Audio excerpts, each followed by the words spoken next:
Hello, welcome to Security, Cryptography, whatever. I'm Deirdre. I'm David. I'm Thomas. And we have two special guests with us today, returning champions. We have Justin. Hi, Justin. Hello. And we have Matt. Hi, Matt. Hi, how are you? Hi. We're chatting on the internet the other day about our old friend, our favorite conspiracy theory, dual EC DRBG. And we started chatting about this because Justin shared a very good talk from, I'm forgetting the person's name because I don't have it in front of me, but it was basically a talk from 2014 InfiltrateCon. Is that right? Something like that. It was, his name's Dickie George. And yes, you're going to chuckle when you say it. It was a very interesting perspective from a perspective you don't usually hear, which is usually inside the NSA, on what happened with dual EC DRBG. And it sparked a lovely little debate. Justin, can you tee us up what dual EC DRBG is and what Dickie was talking about? I'm a cut in here, right? So Justin and I are old friends. We're both Chicago people, and me and David are friends. And for whatever reason, Justin and David both worked as security PMs on the Chrome browser. Whoa. Don't slander Justin like that. I demoted Justin, apparently. Justin, what were you? I was an engineer when I was so I demoted you to PM. One of the only engineers. But you both worked on Chrome. Yes. And David actively works on Chrome right now. And they needed to meet up at some point to share war stories. And they happened to meet up in a place where I was, and they were drinking. And at one point, Justin said something about how fed up he was with people talking about NSA backdoors and how quite sure he was that dual EC probably wasn't a backdoor, which is what lit this whole fuse. I said it's not a backdoor. I was giving you some room with there. The same vibe as Alex Jones explaining the Star Wars prequels. Now, it is hard, after several drinks, it is hard to bring up thoughts from something that you haven't even considered like 10 years ago. I have no idea why I went sideways on that one. But yeah, I mean, if you know anything operationally about if you know anything about the structure of NSA, the notion that it's a backdoor is like crackpot.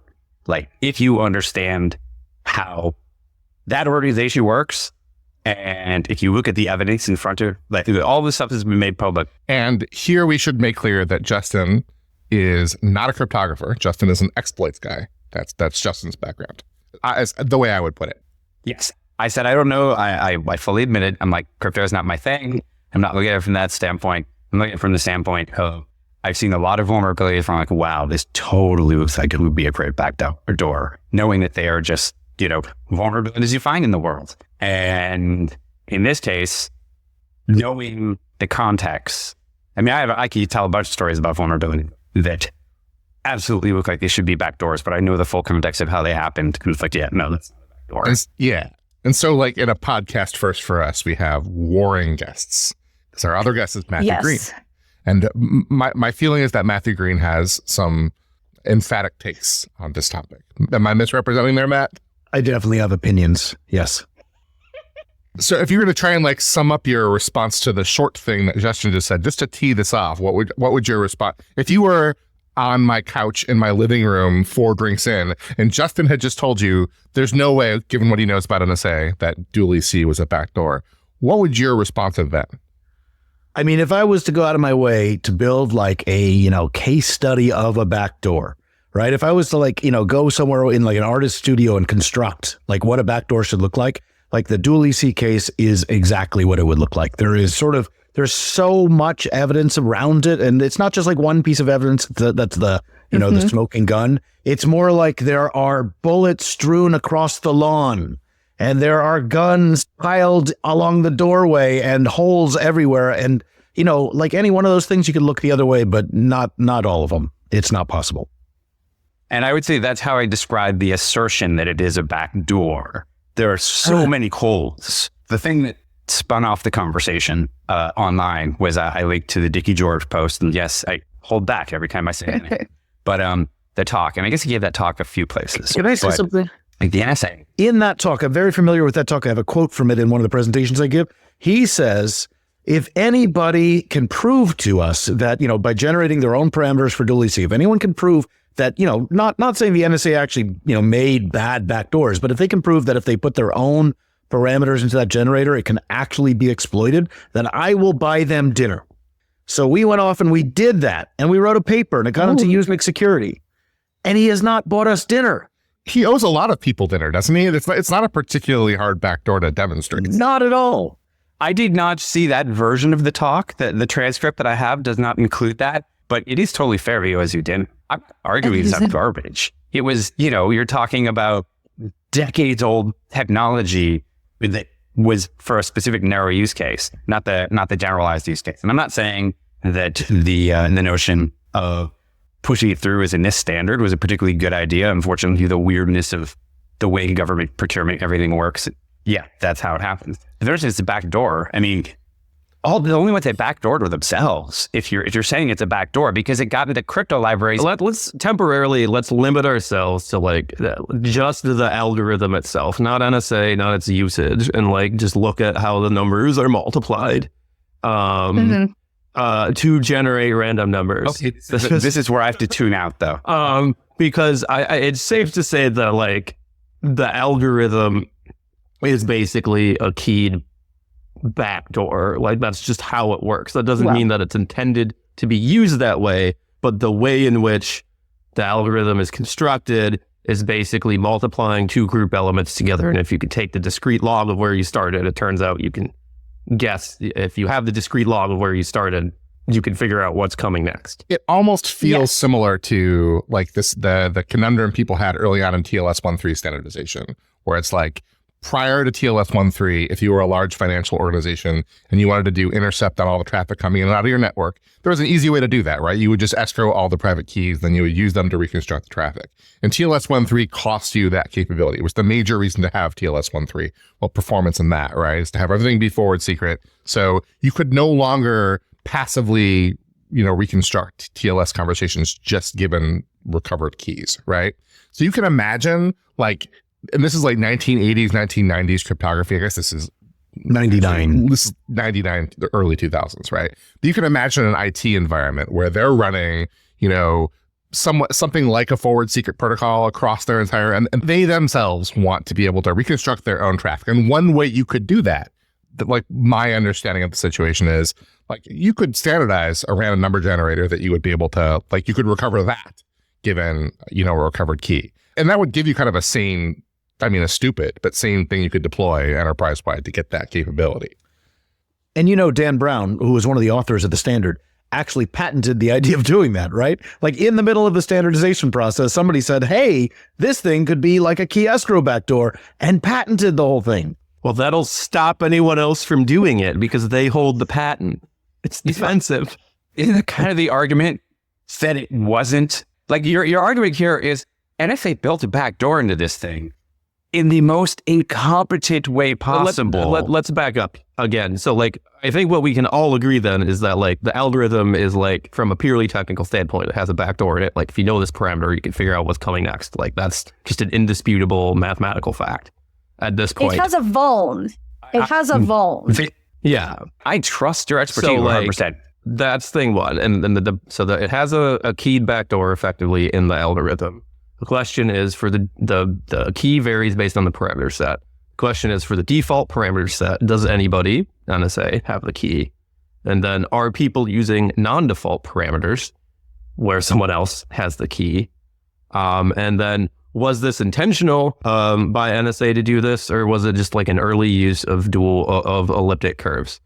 Dickie George in that same talk implies that this was used to secure a phone on Reagan's desk in the 80s, which would have been like very early elliptic curves, kind of pre everybody else using elliptic curves.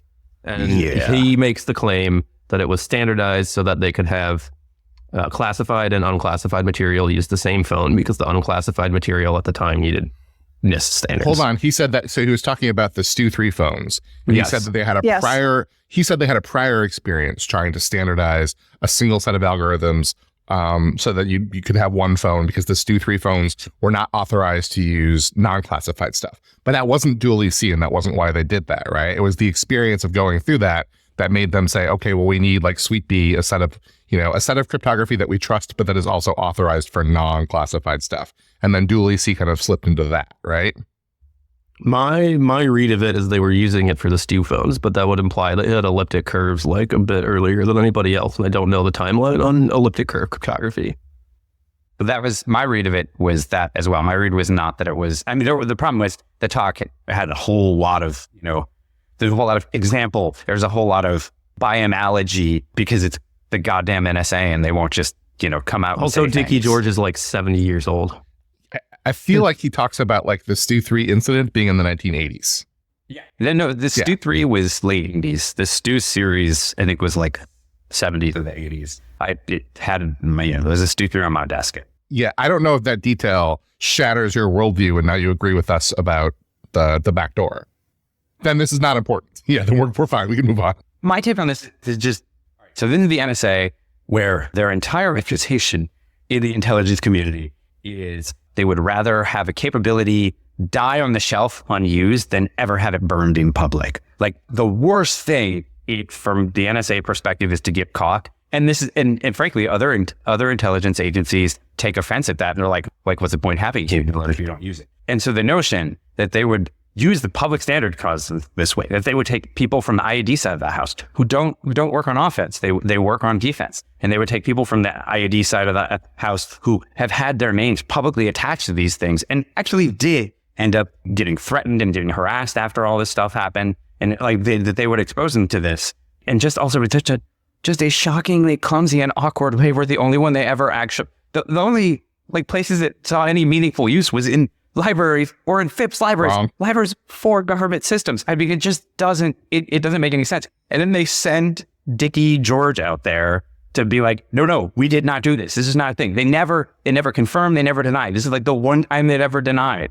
And it's like, yeah. Yeah, I mean, everyone has different smoking guns on this. And, I remember the patent smoking gun being a really big deal for a bunch of people. And then for me, like, Juniper was probably the big deal. Even Be Safe was not a smoking gun for me. Let's start with the biggest deal. Let's start with what we know for a fact. And that comes from the Snowden documents back in 2013, which is we have a document that defines a program called the Computer Network Operations SIGINT Enabling Program. And this is straight. It's a top secret SCI, et cetera, no form document.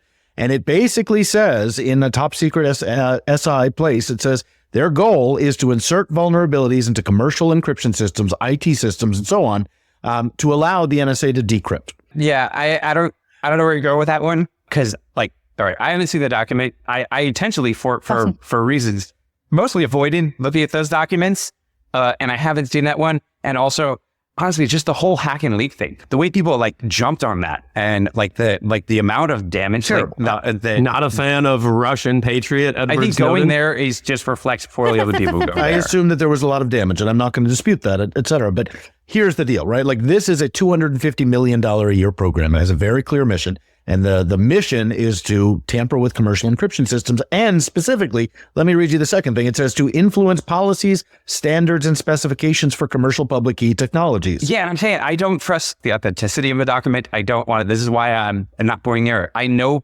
from the various happen leaks that have happened, I know for a fact that some documents have been modified, not from the government ones that were leaked, from other ones where I have direct knowledge of the companies, and it was like, that they were leaked on and they were modified, et cetera. I don't think that is a safe place. The Snowden documents are something different, though. The Snowden documents there were people talking about Prism as if it was like a backdoor in every company. There was like there are separable issues here, right? Like there's the issue of whether the disclosures did damage, and then there's the issue of whether reporting and publication, like secondhand and thirdhand publication, propagated misinformation. And there's like a stronger case on the latter than on the former. But not on this. I agree with you. But I want to jump in here and say, this is interesting as long as it's interesting, right? But there are so many other like interesting smoking guns about dual EC that like when you guys get bored of arguing about whether those things are, we can just stipulate.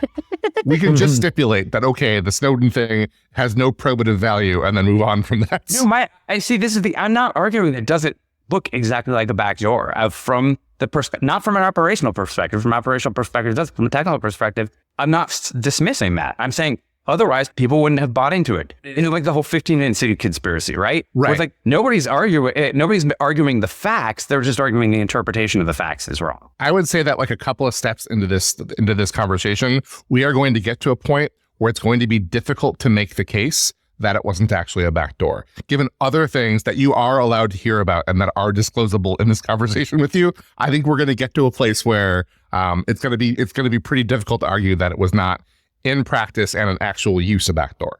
I'm going to throw something out there, which is that given the context of Dickie's presentation, it was not intended to be a backdoor. It had a vuln. It was used by China to swap out their own parameters to either mitigate the vulnerability or to insert their own. And a lot of this can be chalked up to bureaucracy, gonna bureaucracy, and Apt 5 took advantage of it. And only in the context of Dickie's talk have I updated my analysis. That is my argument. There are three. I mean, we can get into that, but there is actually enough information from the NIST investigation that like there is no way you can look at the NIST standards process and say that the NSA did not deliberately push hard to have these backdoored parameters in the spec. They were asked by people, why are you using these parameters? And the response was, the NSA has specifically asked us not to talk about that and not to talk about other ways to generate the parameters. No, but that's complete. Okay, you're interpreting that exactly the opposite of how I would interpret it. Because that is the way the NSA responds on everything. On the freaking S boxes was the same. They never, they always push, they never explain. Okay. Sorry, Tom. Never say anything, NSA. Point of order. The person who ran the technical directorate that did this got up on stage to infiltrate. And he has an explanation for this. It wasn't, I can't comment on it. Yeah. His explanation was the NSA operates the world's largest printing press. I don't know why it needs to be a big printing press for this, but it is. All right. And it generates a constant stream of random numbers. And they're the same random numbers that are used for like nuclear command and control. That's what he said. And whenever they need randomness for anything, they just go take randomness from the world's largest printing press of random numbers. And that's where the P and Q points on that curve came from.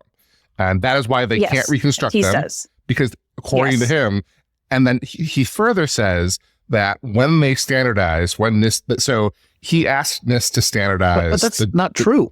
I believe you. I'm just giving his explanation. But what reason does he have for going up there and lying? Like, this is my question. Why the NSA? Everything I don't else. think he's lying. I don't think he was. I honestly don't think he knew. I don't think he was read in. I don't think of him as a liar. Wait, you're saying the technical director of IAD, one of the top rating people at NSA responsible for all of this was Hold a on. patsy. I think point of order, Justin. Yeah. Dickie George gets up on stage at Infiltrate and says out loud to the crowd there that he does not know what the fuck is going on with these points. He said he didn't know where they came from. He said he didn't know why people wanted them. He said that he hated the standard. He didn't know why the NSA was using the standard. He said he didn't know a whole bunch of things. He didn't say he didn't know why people weren't using it. That's not true. He said, just didn't say he didn't know why NSA was using it. He said he didn't know why anyone else would use it. He knows why NSA is using it because it's in ancient devices where it's actually built into hardware and shipped freaking all over the globe. That's why NSA. Yeah. So there's he makes a comment when he first brings it up about how they were using these hardware diodes for randomness, but then they stopped working for random because the diodes started working correctly instead of giving off a bunch of noise.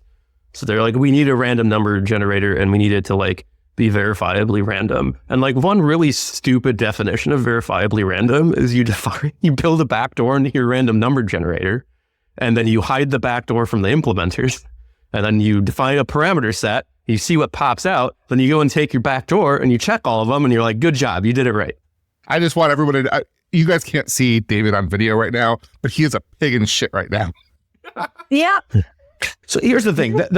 The Q point is a public key. We all agree with this. So we did want to talk about the math of this. There are 2 points hard-coded into the standard. One of them is P, and that's the same generator point that's in all of the NIST curves. There's nothing special about that. The Q point is a public key. It's a point on an elliptic curve that is X times P, where P is the original point. Now, if you're using the standard process to generate public keys, whatever that is at NSA, do you believe there is a separate process that does not also generate the secret key along with the public key? Because I don't believe there is. I think if you're making public keys, you're making secret keys and public keys. And I think that the secret key, if they did generate Q in the standard way that you generate a public key, they have the secret key right next to it inside of some computer.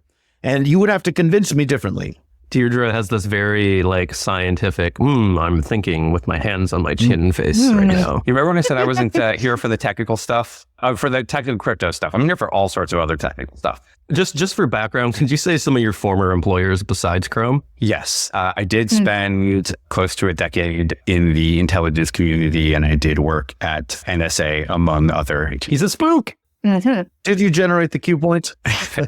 No, wait. So with Dickie George, what he said was like, no, we're just spitting them out of a thing. It's like I have worked with our group. They have their weird things. They have like, if you've ever seen, like I know you've seen this before in code, where you look at code or you systems, whatever, you see the way they've evolved, and it is this giant kludgy mess, and you're like, why would anyone ever build this? And the answer is no one would ever build this way. If they started from scratch, it's just layered on layered and layered. And it's very clear to me from that talk that he's like, they had criteria. There are criteria for this random number generator. It had to fit these criteria. And there's no way in the world they're ever going to tell you what those criteria are, because the criteria themselves are obviously, they consider them very sensitive, whatever. And it's like, in his mind, he's like, if you knew the criteria, because he does know the criteria, if you knew the criteria, you'd be like, oh, well, duh, it's not a backdoor. But you don't know the criteria. But the thing that drives me insane is we're not even talking about how boneheaded this is operationally. Now you were like, they got a $250 billion budget, et cetera. And it's like, yeah, but they're the Keystone cops suddenly in this one instance, this one time, they're the complete Keystone cops. And not only do they make themselves look horrible, they also like expose the actual names, histories, a whole bunch of people, put them at actual risk. It's like, then this is my point where it's like, this does not connect. But the thing is, the Snowden documents were the Keystone cops, right? The Snowden documents should never have happened to an organization that had their crap together. No, honestly, they would have gotten away with it if it wasn't for, that like meddling Ed Snowden. Meddling kids. That meddling Snowden. Snowden stole people's certs. He was a help desk tech who was actually stealing people's credentials and using it to access their information. But like, I'm really sympathetic to the argument that you just made, because prior to the run up to Bull Run, for me, probably prior to Juniper, I will never live down the fact that I was all over Hacker News saying, this is an idiotic random number generator. No one will ever use this thing. So if this is a backdoor, this is the stupidest backdoor anybody's ever come up with. And yet we were all wrong. No, you believe you were Mostly wrong. I was wrong. I understand this is a strongly held belief. But we all it doesn't wrong. make any sense. It is nonsensical. It is peanut butter hula hoops so crazy that it makes sense. This is the layers of detritus, and also why cryptographic standards are so important, because NSA had strongly held requirements and they wanted to get it into the standard so they could like interoperate with other stuff, right? It's just for them. This is a fair criticism. Quote, no one would ever use it because it's so crap, right? But because it's a FIPS compatible random number generator, we can use this for X, Y, and Z. And then someone decided, we need this in a very common commercial library that serves that needs FIPS compatibility, RSA safe. And that's how it gets shipped. And then that is the target of APT5 or whatever, Juniper, so-and-so, and whatever the major target was that had all these, government records protected by Juniper. This is why cryptographic standards matter, and not just because putting something in there that's so shit no one would ever use it is not a good reason to put in a cryptographic standard. Now Deirdre is speaking on behalf of the Cryptographic Standards Enterprise, which not all of us on this podcast agree with. Deirdre, could you quickly say your title at work? Standardization research engineer. Deirdre, I completely agree with you that laundering their own tech debt through a standard is a terrible thing to do. And that is not excusable. So like we were talking a little bit about like one issue I have with this, that like with attempts to kind of describe dual AC and kind of talk through why it's a backdoor, is that we tend to go right to like, there's this P and there's this Q, and if you have the secret D, then you can relate the P to the Q and break it. But like it's so the way I looked at dual AC when I was very wrong about it was it's a random number generator that uses big num math, and no one would ever do that. That's very dumb, right? I'm just ruling it out. I didn't even like think about what the structure of it was, right? It was only when Dually C became very salient after the Snowden disclosures that you actually take a second and look at it, right? And the structure that Matt is describing, that base point P and the public key Q, right? This is just basic textbook elliptic curve DL, right? It's like if I had published a standard, Justin, I know you're not a cryptographer, but I can get you through this, right? If I had published a standard for a random number generator where I used RSA and an RSA key, and the output of my random number generator was just encrypt this value with this public key and send it off into the world, you would get why there's no other reason to do that. Oh, no, I do not know what these secret criteria are, right? And this is where we go back to, like I said, operationally, it doesn't make sense to me. And like people who I trust to tell me the truth, and I have no reason, just given the insanity of the technical director of IAD going out and like, it's like, okay, we never talked about anything, but this time we're telling you, no, this was not a backdoor, we didn't do it. When they say like, we have secret criteria, we're not going to tell you those criteria, but we have some secret criteria, but it was not, those criteria did not involve this being a backdoor. This is like one of those New York street shell games where you have to watch really carefully what's happening here, because like we're talking about like the secret criteria for these constants. And I think the underlying point that your opposition in this conversation is making is, so sure, like P is random and there's some secret criteria for the randomness that is in P. And there's another value besides P that is also random and, subject to all that, like that criteria. But that other value that is random is not Q. The other value that is random is D, which is the scalar multiple of the base point that gets you Q, right? It's Q is not random. Q is the result of an elliptic curve multiplication on the secret D parameter. And this is not like, if you're not a cryptographer, it sounds like that's a lot of crypto stuff, but I'm really dumb and I can follow that one, right? Yeah, it's literally the equivalent of the random number generators. You have a counter and you encrypt it to a RSA public key and take the output every time. Yeah, you're encrypting the seed and you're writing the seed out every time. I understand that, yes, it looks like a backdoor. It looks like an escrow key.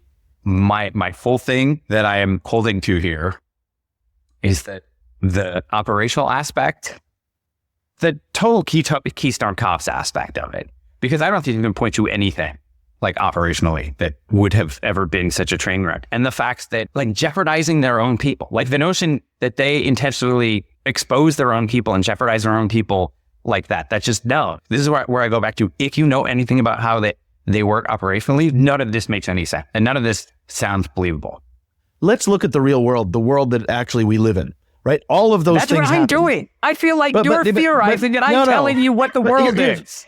No, what I'm saying is all those people who could have been jeopardized by a deliberate backdoor, let's hypothesize that it was all a terrible coincidence, right? Like they didn't try to rob the bank. They were just standing near the bank and, the broken windows were just an accident and whatever, the hole in the vault was just, I don't know. Let's hypothesize they're totally innocent. All the people that would have been damaged by a real backdoor attempt are now compromised by it. All the reputational damage they could have, been subject to by a real backdoor attempt. No, but the argument presumes that there is a backdoor. You're like, let's assume it's not a backdoor. The point, even NIST had to write in front of the entire, Congress had to write a report saying, we will never trust the NSA to standardize anything ever again.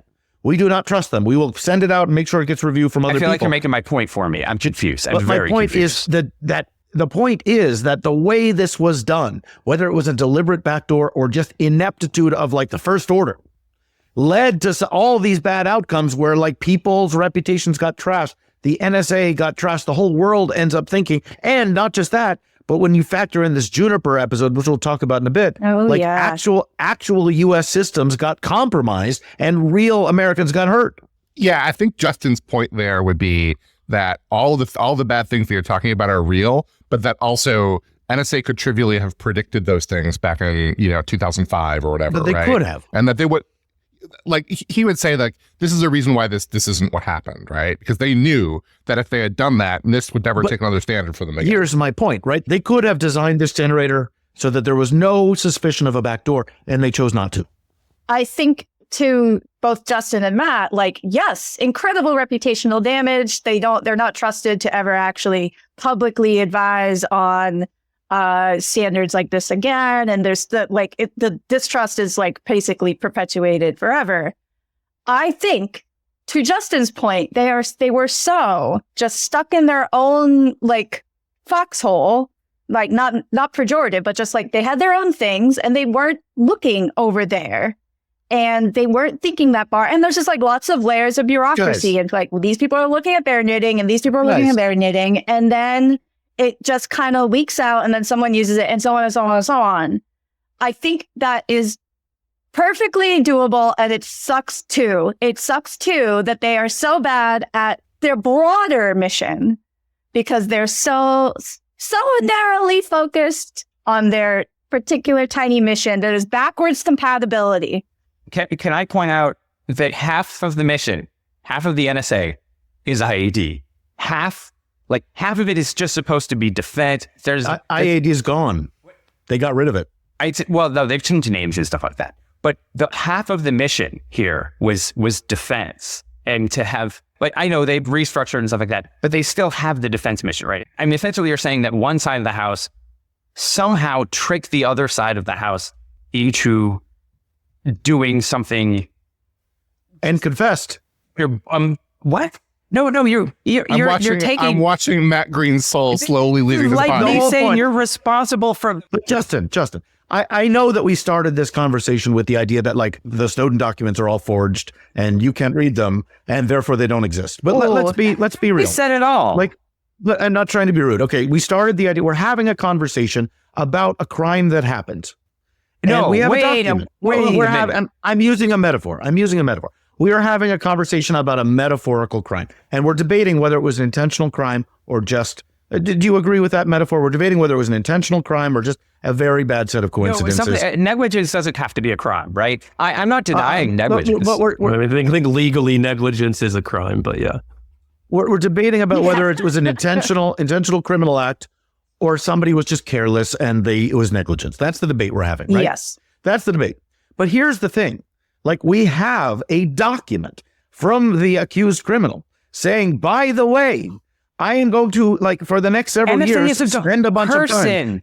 We have a program, and I will read the program description again, that says we are going to spend $250 million a year sabotaging commercial encryption systems to make it so that we can decrypt. And keep in mind, this is after 9/11. Matt, do people from entirely different parts of the university come in and tell you, like totally laterally different parts of the university come in and tell you, hey, you have to do this thing.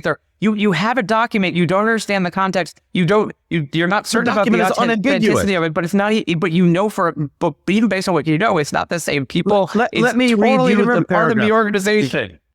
The SIGINT enabling project actively engages the U.S. and foreign IT industries to covertly influence and or overtly leverage their commercial products' designs. These design changes make the system in question exploitable through SIGINT collection, endpoint, midpoint, ETS with foreknowledge of the modification. Guys, to the consumer and other adversaries, I can't do with system this. Security remains intact. Seriously, I have intentionally avoided, I muted so I could hear what Matt was saying there. So I'm like, I'm not touching those documents. But I'm not touching those documents. My only point is, I'm not touching those documents.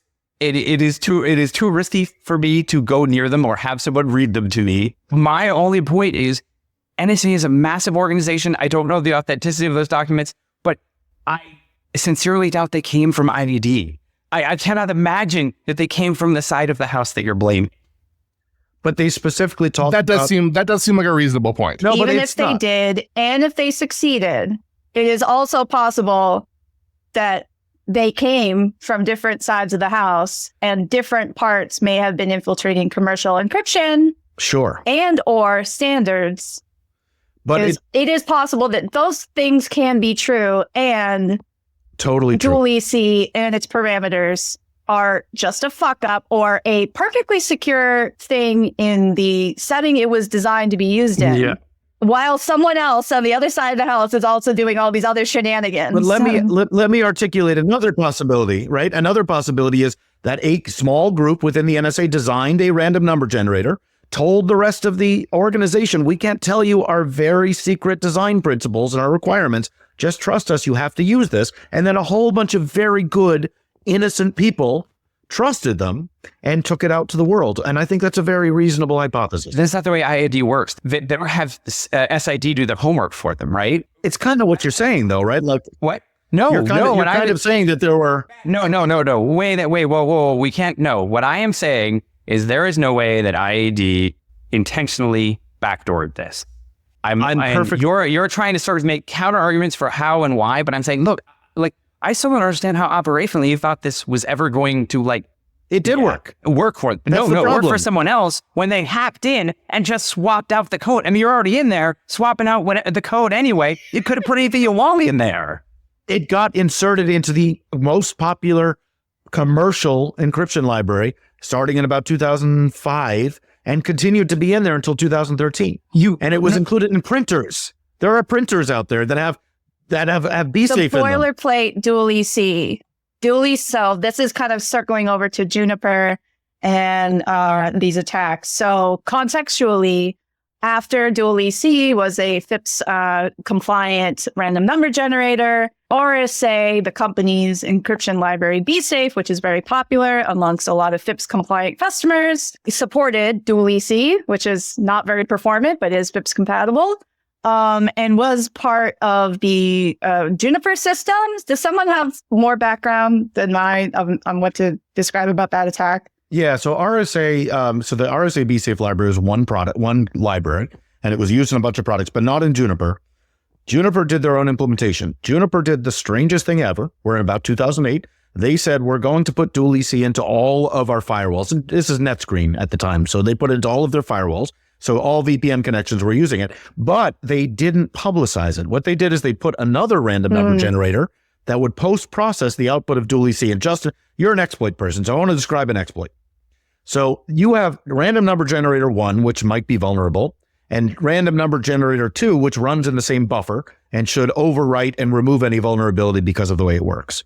But the for loop that is inside of random number generator 2 is instead of saying for local variable I equals 0 to 32, it uses a global variable.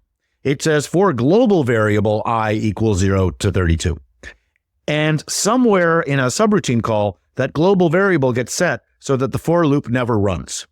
So if you saw that kind of vulnerability, if you knew that was the difference between a completely exploitable system and a secure system, would you look at that bug and sort of think, wow, somebody did that on purpose? That's a very strange bug. Matt, if I did that, I would be saying that about like half the bugs I looked at. Like, I mean, that's no. I actually, I'm every time I talk, I'm just going to reiterate that I believe that dual EC is a backdoor, but I'm more on Justin's side of that one. But Thomas, would you put 2 random number generators into a firewall product? No, but by accident and by negligence. But I would also only go to fail once. I would not go to fail twice, right? Like, and then people like, there's a whole conspiracy theory about that. The big qualifier here isn't the for loop; it's the firewall product, right? Like that's the qualifier on the sentence is firewall product. Yeah, but would you put an unduck in a FIP certified FIP certified crypto product? Would you, and knowing that you have to disclose all of your algorithms, would you put a one certified random number generator and then backstop it by having it also use dual EC? Oh yeah, none of this is surprising. So this is like, to me, this is probably the most interesting conversation that's left to have about dual EC. So you said like a minute ago that like, first of all, I have weird takes about BSafe as well, right? But like you said, because of BSafe, dual EC is in a whole bunch of printers, right?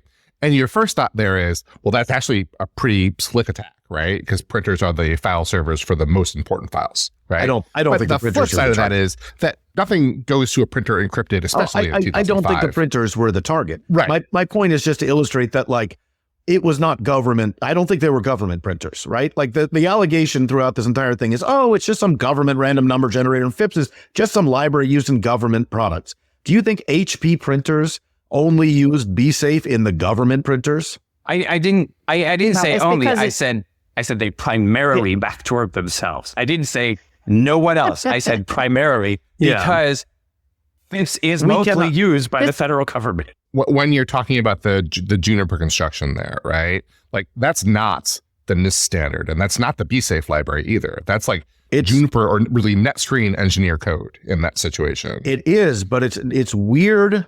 It's a weird decision to use that generator. Like, can you think of a reason that anyone would use that generator and then not get certified? What was the other generator? Because the thing that I could see is that you're using dual EC for FIPS compatibility, and then you shove another one in there because you heard it was bad, and then you totally screwed that up. No, they are not. They never documented in any FIPS documents that dual EC even existed.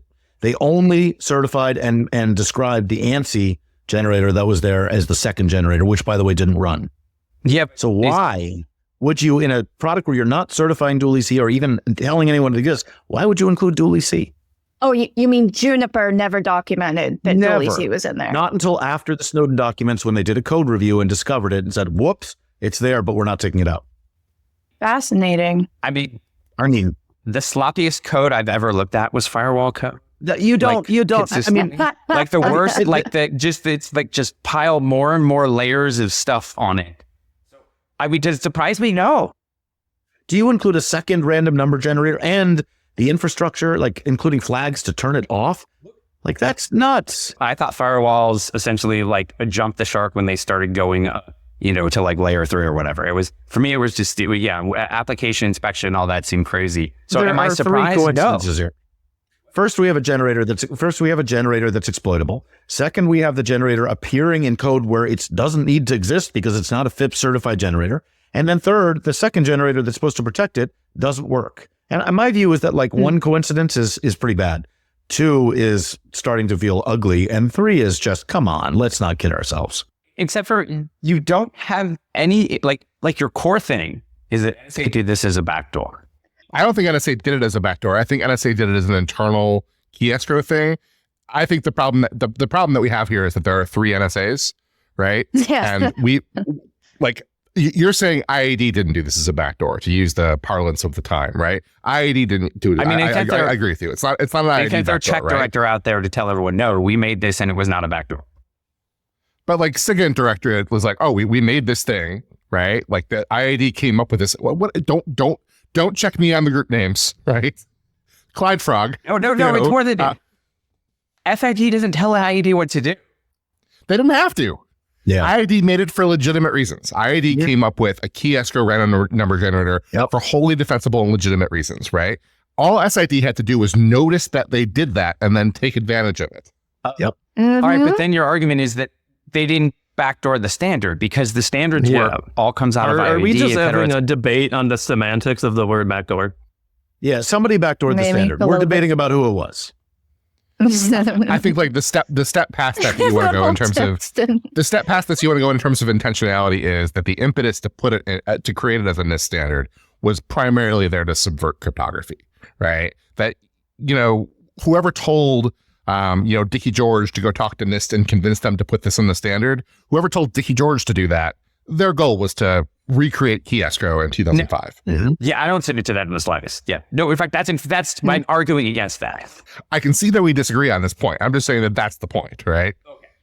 Yeah. I'm still hung up on a Juniper point here, right? Yeah. What I want to hear from Matt is, like, to me, so first of all, Juniper is the biggest smoking gun for me, right? But like that second random number generator thingy that we're talking about there, like Juniper, NetScreen, not Juniper, but NetScreen had to go build that, right? Why did NetScreen build that? You got me. NSA didn't build it. No, they didn't. But here's the thing. Once you built a standard, all you need is one engineer. You need one engineer who is willing to work for you and put a piece of code for entirely defensible reasons into a product. And if anybody asks, why are you putting that standard into a product? You say, how could it possibly hurt anyone? It's a NIST certified government standard. Yeah, I agree with all that stuff, but we're still talking back to each other, right? Mm-hmm. At some point, that global variable in the broken for loop had to be introduced into NetScreen's code. Sure. How did that come about? Someone worked there and obviously used a lane collision for a global and local variable. And you could say it's an accident. It's entirely defensible. And if somebody had found it, they would have fixed it and said, whoopsie daisy. But nobody found it. And as a result, there was an exploitable vulnerability in every NetScreen firewall from 2008 to 2015. Interesting. Okay. So you're saying that like the original NetScreen backdoor was just that they used dual EC. And then after that, Like they used dual EC and then disabled the second random number generator so it didn't run. So it didn't override. So it's just like a stroke of good luck for NSA Tau that oh no, there's no luck. Firewalls. There's no luck in that. This stuff doesn't happen. Hold on, in your story, it has to be luck, right? Because like a NetScreen engineer had to be enough of a doofus to use a global variable as a in a name collision to make that kind of thing that's happen. not luck. Otherwise, they run the ANSI generator and break the back door. Here's the thing. So what? So let's say they'd found the vulnerability. What would Juniper have done? Would they have panicked and told all their clients there was a serious vulnerability and they had an emergency and they had to do an emergency patch? Or would they have said... That's what they do routinely, yes. Or would they have said, hey, whoops, we used one NIST certified generator instead of the other NIST certified generators. There is no vulnerability. Don't worry about it. Right. No, I get that point, right? I'm with you on that, right? But like still, NSA's access to those firewalls or to those VPN terminators, right? NSA's access to those NetScreen VPN terminators was predicated on that stupid bug being there. If the bug hadn't been there, it wouldn't have worked. But the bug is easy to add. You lose me there, right? No, I see that there's an innocent explanation for the bug. I'm with you on that, right? I get that you could add it, but you wouldn't bet on that. Here's what I'm saying. There is no innocent explanation for dual EC being there. And the minute dual EC is there, the question you're going to ask yourself is, that's very strange that dual EC is there. There are two hypotheses here. One is that dual EC is there because somebody loves dual EC, and the other is because somebody's putting a backdoor in this. And then the next question you'd ask is, let's assume the second. Let's assume it's a backdoor. There's no way that backdoor could be exploitable because a second random number generator cleans the output, and that second random number generator would break the backdoor. And immediately you would think the only way that second hypothesis could be true is if somehow, due to a very silly error, the second random number generator never runs. And when you look at the code, surprise, surprise, that's the case. Right. It sounds like you're making a case that NSA had some agency in getting the second random number generator. I think that NSA had one person who worked there who did them a favor. I really do. I can't prove it. I'll never be able to prove it, but it looks too deliberate. It looks much too, yeah. I do feel like I'll never be able to prove it applies to the whole converse. I mean, at least I'm not denying how busted it is. I don't know the history or reasons for that. And I'm sure they have, basically DE-Dort set. They have secret criteria, right? It's post 9/11. It's post 9/11. The I don't US know what that means. Attacked. It's post 9/11. What does that mean? It means okay. I don't. You're as old as me, and maybe some of you are blessed to be a little younger. But you remember how crazy things were after 9/11. These people weren't even born when the Stu 3's shipped, right? And this is, as far as we know, this is the cryptography that we are talking about right, here. That's just David. It's post 9/11. It's post 9/11. The war on terror is going on. It feels like an existential thing. It really did for a few years. And this is the exact time period we're talking about. You've got terrorist organizations. You've got people like Hamas and Hezbollah, et cetera, all over the world who are communicating with banks and so on, moving sums of money. Banks are using firewalls, commercial products. And you're thinking to yourself, literally the difference between an American city going up in a mushroom cloud and not might be my ability to access that firewall traffic I'm intercepting over that cable. But this is and you think they're not going to do this stuff? You're telling a story. I don't want a story. I have a document. that says we did it. You have a document from an entirely different organization. A totally separate part of the agency. This is the thing. It's $250 million a year. In NSA terms, is $250 million a year a small program or a large program? It's a medium program. Matt, you're talking. This is the thing. Like you are looking at something from the outside that you know nothing about. You've already made your decision on the intent. Like you go in knowing the intent, and you're putting a story together to fit that. No, I'm looking at, for one thing, there are a series of documents that says they specifically altered this specific standard. The documents don't just say we have a program to alter standards. They say this one with dual EC in it in a top secret line was altered. Just because I'm nerding out on this one specific point, is $250 million a big program or not? What military vehicle do we pay for that costs just $250 million? Is it small? It doesn't have to be. It might be. I don't know. Is it? I don't know. Is it like two guys in a room with no influence? F-35, like $100 million or $200 million or something like that. But it's a real program. In NSA terms, could you miss it? Yeah. Could it happen accidentally and you'd be like, whoops, we didn't even know that was happening? It's not a side hustle. I have one other big thing I want to hit before we let this spin out of control again, which is just in the grand scheme of things, if you're coming at this like, a Tau operator, right? Or, any C&E person, a serious exploits or vulnerability person or whatever, if you work for Azimuth, that kind of thing, is this a good backdoor? Is this effective? Is this giving them a capability that is like really, really important in the world compared to what they had before? And I know that you're going to say yes, right? And I believe it's a backdoor, right? But and I feel like it's fair to ask that question because at least one independent operator went and switched out those P's and Q's for some reason.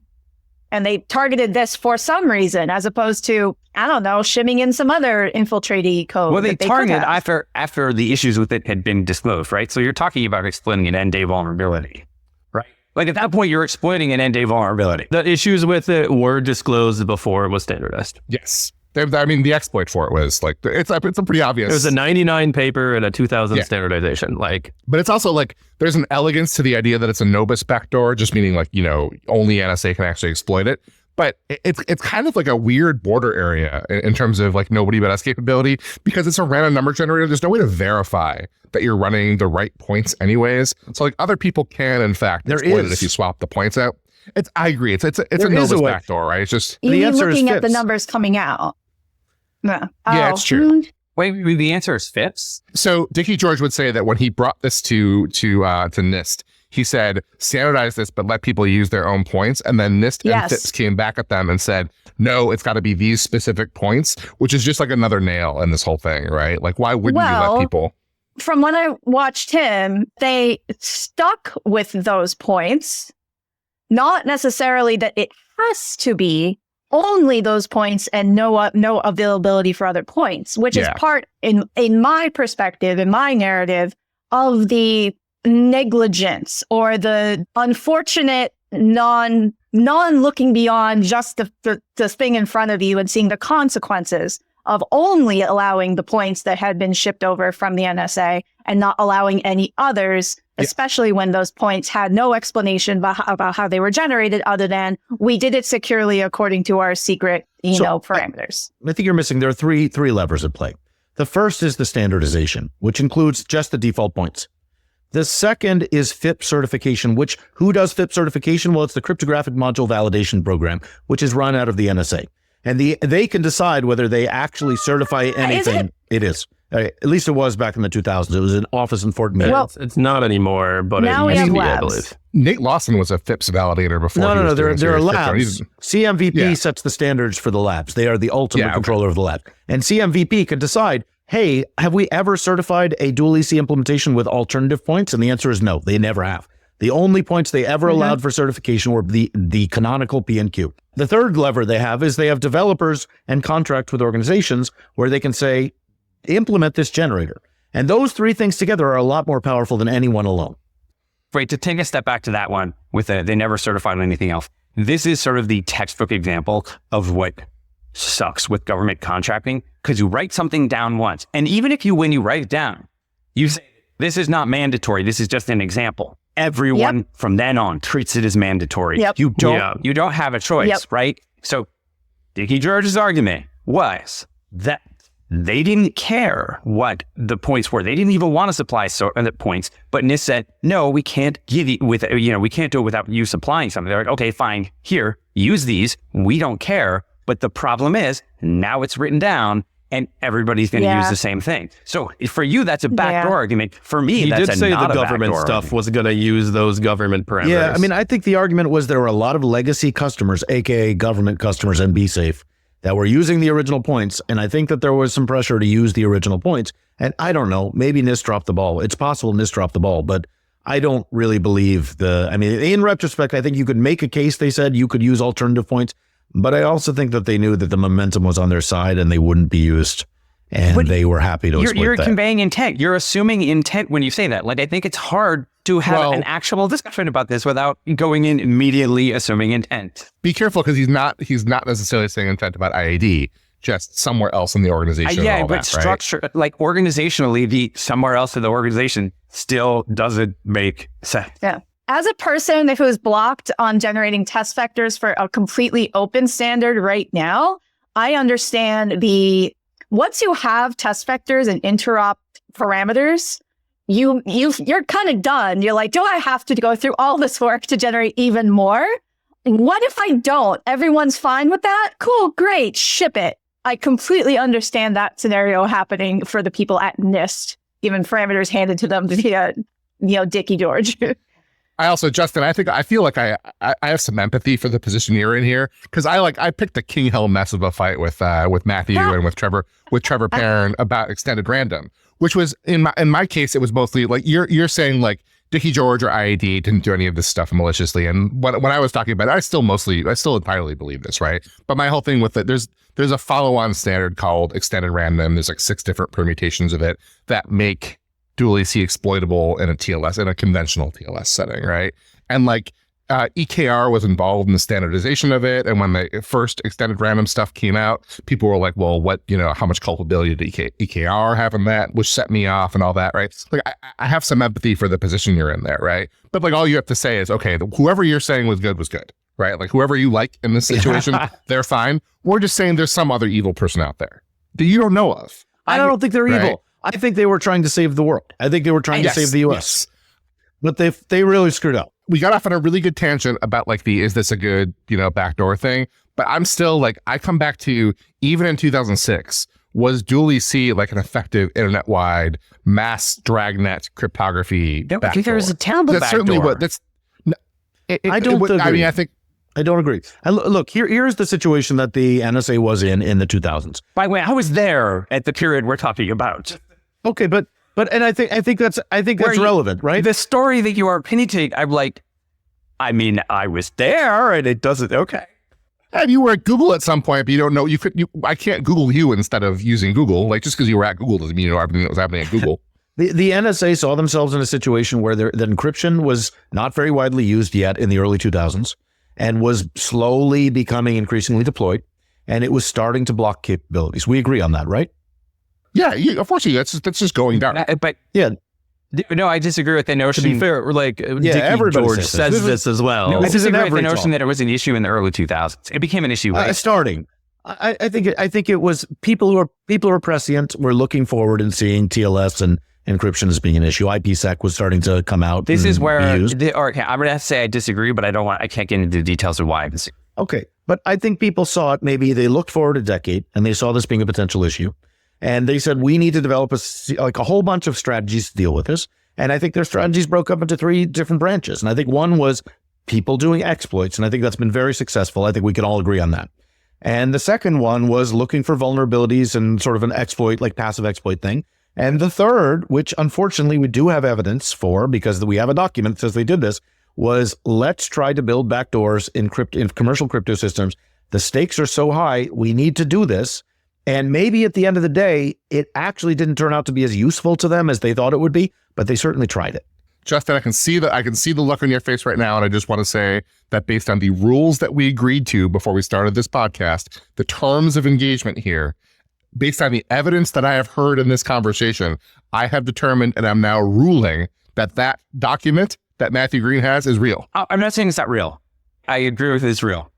I don't know the provenance of it. I don't know if it was like somebody making a proposal. I don't know if it was like a proposal that nobody ever did. Like, all right, so there's a budget line. I'm comfortable talking about like other employers, right? There's no risk of me like going to jail about revealing details. And I will say it, other past employers, non-government employers, I saw documents leaked. Things that were proposals that nobody was working on. Somebody just wrote it up as a proposal. They didn't, but it ended up getting leaked and it was treated as, it was like, oh, this is something that they're absolutely doing. And it was like, no, what? And as I said, I also know people in other contexts, this has not happened for anything I've worked on, but I know people in other contexts who were victims of hack and leak, and the leaks, minor alterations to documents, little tweaks, etc. And this is why the provenance of these, like I've been, like, as soon as the hack and leak stuff started, I was like, no, this is not good. And I am This is not hack and leak, though. This is not hack and leak. Oh, no, it was hack and leak. He stole credentials. But these did not pass through. In order to get the documents. It was still It was insider hack and leak. This did not pass through, say, Russian intelligence. And secondly... No, he went to China and then delivered it to Russian intelligence. Yeah, but afterwards.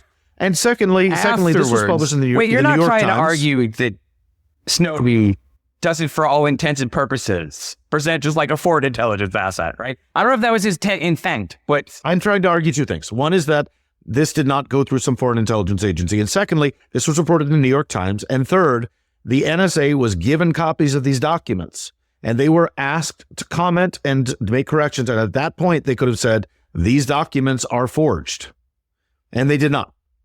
yes. And that was the time. Thank you. This actually gets back to a really important point that I was making earlier, which is the NSA, in this case, they could have come out, they could have said something, they didn't. They're like, screw it, we're just leaving it be. But you know where they did say, no, this was not a backdoor, was they actually sent somebody out to say, They no, sent one really, guy. this was not a backdoor for dual esteemed or VG.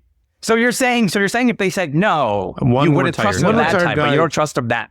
I would have trusted, and if I wouldn't have trusted anything, actually. Based on this podcast, retired former NSA employees will say anything. You may need to plug your ears for just 10 seconds. The fiscal year 2011 actual funding for this program was $298.6 million. Fiscal year 2012 enacted was $275.4. And fiscal year 2013 request was $254.9. It had a headcount of 144 full-time equivalent positions and went down to 141 in 2013. So over 3 years, there were over 140 people working on this thing, and with funding that lasted over 3 years. It was not some idea that somebody had or a request that was made, but that was never enacted. So you're just talking about like money and personnel stuff, right?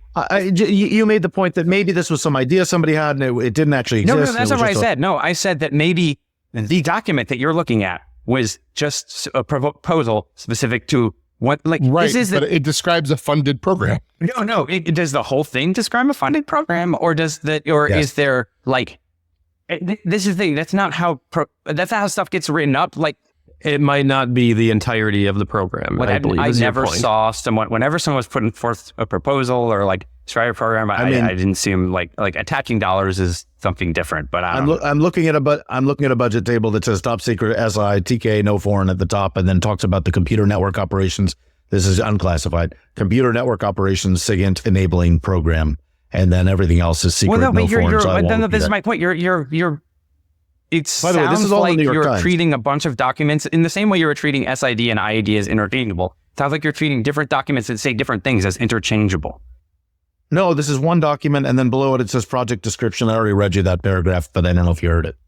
That says exactly what the money is designed to do. It's really unambiguous. I understand your feelings about this classified document, but my feeling is once it's been published in the New York Times and 11 years have gone by, you have to just be willing to read.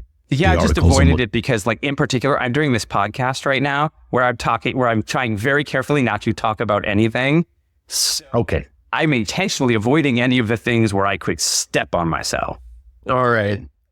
On that note, I think let's kind of close this out by we're gonna do two things. We're gonna go around the horn first, and then we're gonna have Thomas adjudicate. But first, we're gonna go around the horn, and we're gonna say on a scale from, let's say, 7 to 24, where 7 is an absolute impossibility and 24 is total metaphysical certainty, what is the likelihood that the standardization process was a specific attempt by a part of NSA to backdoor a standard? And we're just going to go around the horn.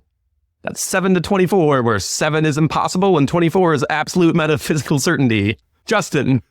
Obviously, I was 7, and I resent having this argument with 4 cryptographers. And David? The correct answer is 18.5. Thomas? I'm sure that Dual EC did make things pretty hard for people doing cryptographic standards. I am not so sure that there's a lot of evidence that that's a bad thing. Secret hero. Things could be easier, and like it could be easier to deal with NIST and have people trust this. I'm not sure why that would be a good thing. You know, when I was at NSA working in IAD, I had to go give a talk on something at NIST, and I didn't realize until after I was there getting yelled at on stage by a bunch of NIST people that they really just wanted someone to take flack for their password policy, which had literally nothing to do with me at all. And I was like set up as like a sacrificial lamb. It was a weird experience. Well, I mean, to wrap this whole thing up, I think we can all safely conclude that Justin is wrong. You know, here's the thing. Actually, wait, I got one. Can we make a bet? The problem is it'll be like 40, 50 years before we get the answer, but who wants to make a bet? Mm-hmm. How much? How much you want to bet? Inflation adjusted. Because we're not betting like money now. And how about like $1,000? I'll bet $1,000. I'm in on this bet. Inflation adjusted to when these documents could eventually be FOIA'd, that'll turn out, no, it's just really, really ugly legacy garbage and not a backed. Oh yeah, no, I'll take that bet. Yeah, I think this is an undecidable question. Oh, it's a pretty safe bet, like in that it's either going to come out like a set of smoking gun documents about how they literally operationalize this, or nothing will come out. So there's really no way for me to lose the bet. Are you going to put a time limit on it? Are you saying like nothing will come out in 40 years, and if nothing comes out, I lose the bet? See, this is the problem. This is why I'm screwed on this one. It sounds like you're saying either like a set of documents comes out that's proving that it's not a backdoor and it's just legacy cruft, or a set of documents is going to come out proving that I'm right, and I'll take that bet. I mean, that's basically the document. If I lose, if no documents come out, then I'm not betting anything. No, I'm not betting anyone on no documents. No one should bet on no documents. Yeah, that's obviously I take that bet. The absence of proof is not proof. Yes, okay. This is very good. I have the opportunity to win money and no opportunity to lose money. This is great. Luckily, that bet will be able to be paid off with just one copy of the Art of Software Security Assessment. Which I'm holding on to my copy, which will only appreciate in value. So, see, this would have felt better, though, if we could have gotten like someone else who'd ever spent time in an intelligence agency. We feel for you, Justin. Yeah, I tried. Actually, I really appreciate you taking this side of it. There'd be nothing for us to talk about with Dually C if you weren't here. Well, nobody's talking about it anymore. It was 10 years ago. Over. So just for the record, like, I strongly disagree with you, but I completely respect your position on this, and I hope we don't fight too much on Blue Sky or Twitter or wherever we are now. I try not to fight online anymore. I just dodge at this point. My fighting online days are gone. He says while currently fighting online. No, anytime somebody got argumentative, I just disengaged. That's what I noticed. What I noticed in this podcast is that anytime anybody got argumentative, you just disengaged. I said online. I didn't say here. But Matt, I did want to say it. None of this in any way like disagrees with like your work with the technical capability or anything else like that. Like I agree with you. It sure as hell looks like a backdoor. We disagree on the intent and whether anything like this could have ever been operationalized. Well, I'm posting online the series of screenshots I took of David Adrian's face during this whole thing. You brought him so much joy. So much joy. Yes, this was great. And on that note, I would just like to remind everybody that you can buy merchandise at securitycryptographywhatever.com. And that Security Cryptography Whatever is a side project from Deirdre Connolly, Thomas Patachik, and David Adrian. Our editor is Nettie Smith. You can find the podcast online at SCWPod, including on Blue Sky, and hosts online at Durham Crestaloom, at TQPF, and at David C. Adrian. If you like the pod, give us 5-star reviews wherever you rate your podcasts. Thank you.